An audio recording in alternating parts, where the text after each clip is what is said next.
বাবুগঞ্জ মুলাদি উপজেলা নিয়ে গঠিত বরিশাল ৩ আসনটি বিএনপির ঘাঁটি।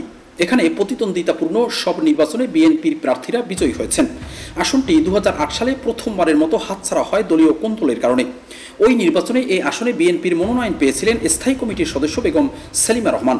অপরদিকে মনোনয়ন বঞ্চিত হয়ে বিদ্রোহী প্রার্থী হিসেবে মাঠে ছিলেন বিএনপির জাতীয় নির্বাহী কমিটির সহ সভাপতি জয়নুল আবেদিন। সেনা সমর্থিত সরকারের অধীনে অনুষ্ঠিত এই নির্বাচনে আওয়ামী লীগ তথা ১৪ দলীয় জোটের প্রার্থী ছিলেন জাতীয় পার্টির নেতা গোলাম কিবরিয়া টিপু। নির্বাচনে টিপুর কাছে ৬,০০০ ভোটের ব্যবধানে হেরে যান ধানের শীষের প্রার্থী সেলিমা রহমান। বিএনপির বিদ্রোহী প্রার্থী জয়নুল আবেদিন পেয়েছিলেন ১৭,০০০ ভোট। তিনি নির্বাচন থেকে সরে দাঁড়ালে বিপুল ভোটে বিজয়ী হতেন ধানের শীষের প্রার্থী। বিএনপির সর্বোচ্চ নীতি নির্ধারণী ফোরাম স্থায়ী কমিটির সদস্য বেগম সেলিমা রহমান আর জয়নুল আবেদিন জাতীয় নির্বাহী কমিটির সহ সভাপতি। দলটির শীর্ষ এ দুই নেতাকে ঘিরে দীর্ঘদিন ধরে দুই ধারায় বিভক্ত বাবুগঞ্জ ও মুলাদি উপজেলা বিএনপি এবং অঙ্গ সংগঠনের নেতাকর্মীরা, যার শুরুটা হয়েছিল ২০০৮ সাল থেকে। এরপর টানা ১৬ বছর আওয়ামী লীগ ক্ষমতায় থাকার সুবাদে বিরোধ কিছুটা চাপা ছিল, কিন্তু ৫ই অগস্ট গণ অভ্যুত্থানের মুখে হাসিনা সরকার পতনের পর স্বরূপে ফিরেছেন মনোনয়ন প্রত্যাশীরা।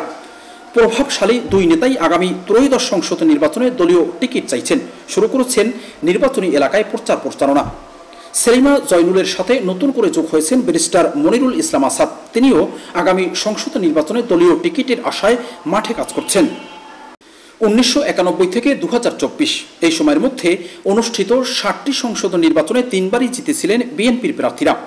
১৯৯১ সালের নির্বাচনে এখানে প্রথমবার সংসদ সদস্য নির্বাচিত হন ধানের শীষের প্রার্থী মোশারেফ হোসেন মঙ্গু। তিনি আওয়ামী লীগের প্রার্থী আব্দুল বারীকে ৫,০০০ ভোটের ব্যবধানে পরাজিত করেন। ১৯৯৬ এর নির্বাচনেও বিপুল ভোটের ব্যবধানে এমপি নির্বাচিত হন মোশারেফ হোসেন। ওই নির্বাচনেও এখানে নৌকার টিকিট পেয়েছিলেন আব্দুল বারী। ২০০১ সালে অনুষ্ঠিত ৮ম জাতীয় সংসদ নির্বাচনে এখানে তৃতীয়বারের মতো এমপি নির্বাচিত হয়েছিলেন বিএনপির প্রার্থী মোশারেফ হোসেন মঙ্গু।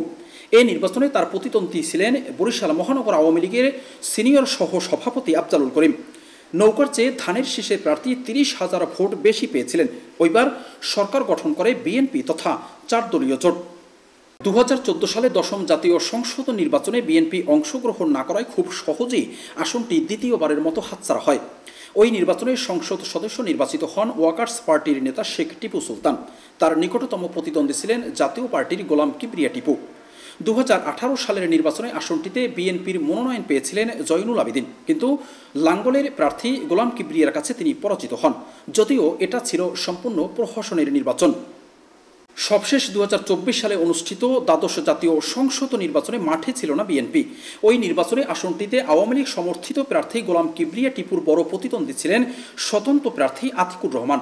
অবাধ ও সুষ্ঠু পরিবেশে নির্বাচন হলে বিপুল ভোটে বিজয়ী হওয়ার সম্ভাবনা ছিল তার।